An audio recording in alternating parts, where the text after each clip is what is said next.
Good morning everyone. Welcome back to my YouTube channel Commerce Education Point. Today we discuss chapter Internal Trade, which is related to 11th class business study. Firstly, we will discuss what is internal trade. Internal trade क्या होता है?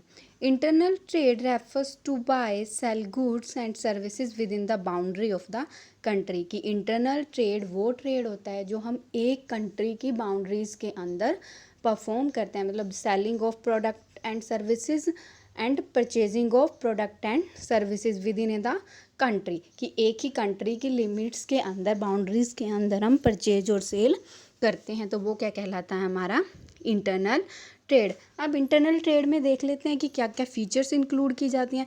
Free movement of goods, कि अगर हम एक ही देश की limits के अंदर, बाउंड्रीज के अंदर ट्रेडिंग कर रहे हैं तो किसी भी टाइप का हमें टैक्स पे नहीं करना पड़ता, किसी भी टाइप की हमारे ऊपर रिस्ट्रिक्शन नहीं होती। हम एक सिटी से एक अदर सिटी में आसानी से गुड्स को मूव कर सकते हैं। देन सेकंड आता है डीलिंग इन लोकल करेंसी, कि जब हम with in a country he dealing करते हैं प्रोडक्ट्स में तो वहाँ पे हमें लोकल करेंसी में ही डीलिंग की जाती है, कि हमें किसी भी टाइप की फॉरेन करेंसी की नीड नहीं होती, क्योंकि एक ही कंट्री की बाउंड्रीज में हम कर रहे हैं तो उसी कंट्री की करेंसी वहाँ पर पूरी कंट्री में चलती है। तो थर्ड आता है हमारे पास trade within a boundary, कि हम कंट्री की बाउंड्रीज के अंदर ही ट्रेड करते थे। तो ये था एक हमारा इंटरनल ट्रेड क्या होता है, कौन कौन सी जनरल फीचर इसके अंदर हम इंक्लूड करके चलते हैं। देन हमारे पास नेक्स्ट टॉपिक आता है टाइप्स ऑफ ट्रेड। जो हम इंटरनल ट्रेड है वो कितने टाइप्स का होता है? इंटरनल ट्रेड को हम डिफरेंट टाइप से डिवाइड करते हैं। फर्स्टली हम डिस्कस करेंगे on the basis of quantity, कि क्वांटिटी के बेस पे हम इंटरनल ट्रेड को किस किस टाइप से डिवाइड करते हैं। फर्स्ट आता है हमारे पास on the basis of quality we are dividing the trade in the wholesale trade and the retail trade. Firstly we discuss what is wholesale trade. Wholesale trade क्या होता है? होल मीन्स, होल का मतलब जैसे कि इसके नाम से ही मेंशन हो रहा है, पूरी बहुत ज़्यादा क्वांटिटी में। होल का मतलब पूरा, बहुत ज़्यादा। Wholesale trade refers to purchase goods in huge quantity, कि गुड्स को बहुत ज़्यादा क्वांटिटी में परचेज करना from the producer and then sell them in small quantity to the retailer, कि बहुत ज़्यादा क्वांटिटी में प्रोड्यूसर से परचेज कर लेना, वो क्या कहलाएगा? हमारा होलसेल। होलसेल में हमने ह्यूज क्वांटिटी को परचेज कर लिया। आफ्टर दैट परचेज करने के बाद उसको थोड़ी थोड़ी क्वांटिटी में रिटेलर्स को आगे सेंड कर देना या फिर सेल कर देना, वो क्या कहलाता है? हमारा होलसेल ट्रेड। अब होलसेल ट्रेड में किस किस टाइप की सर्विसेज प्रोवाइड करवाई जाती हैं, किस किस टाइप से ये हमारे लिए उपयोगी है, वो हम देख लेते हैं। सर्विस टूवर्ड प्रोड्यूसर, कि अगर हम होलसेल ट्रेड के फंक्शन को परफॉर्म कर रहे हैं तो वो प्रोड्यूसर के लिए किस टाइप से हेल्पफुल है, क्या क्या हेल्प मिल जाती है प्रोड्यूसर को उससे।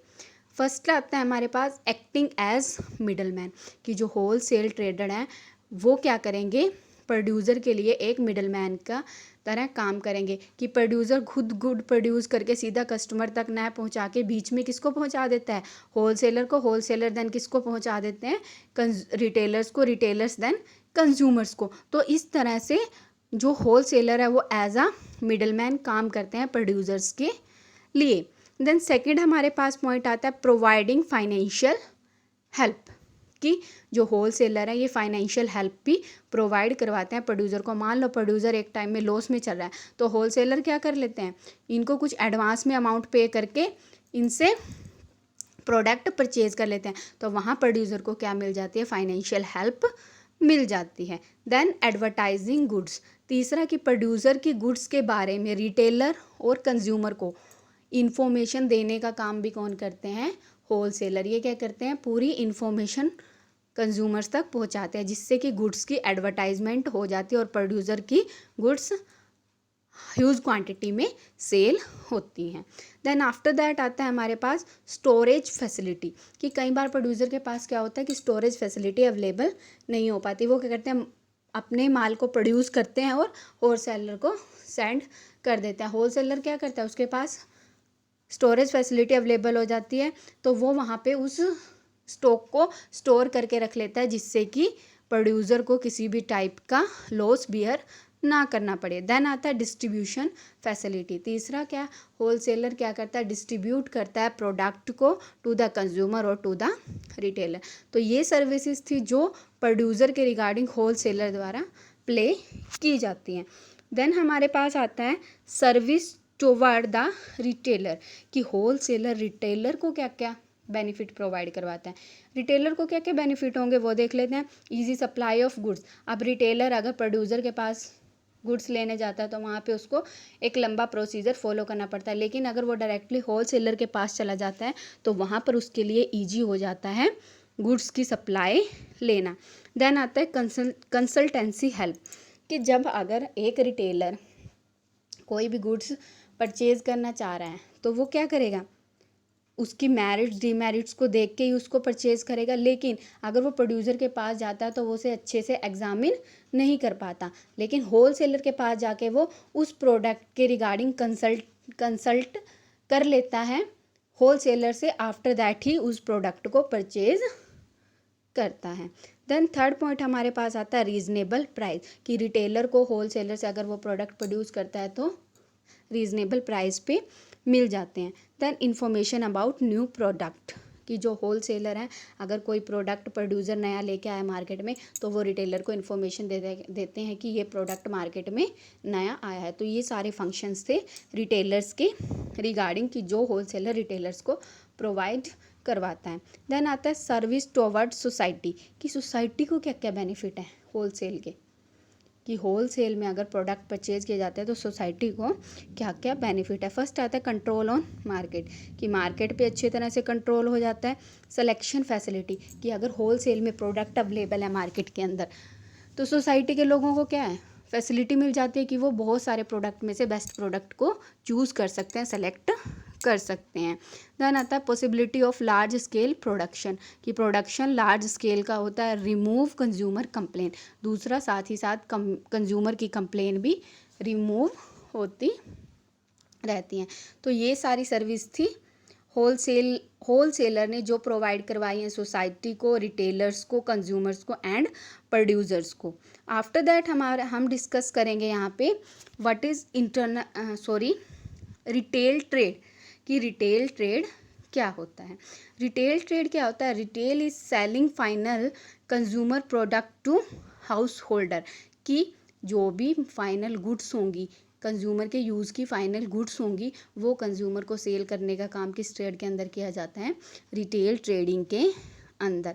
अब रिटेल ट्रेडिंग किस किस टाइप की सर्विसेज प्रोवाइड करवाता है, वो चाहे होलसेलर के रिगार्डिंग हो, सोसाइटी के रिगार्डिंग हो या फिर कंज्यूमर्स के रिगार्डिंग हो। फर्स्टली देख लेते हैं कि होलसेलर के रिगार्डिंग क्या क्या सर्विसेज प्रोवाइड करवाता है रिटेल ट्रेड।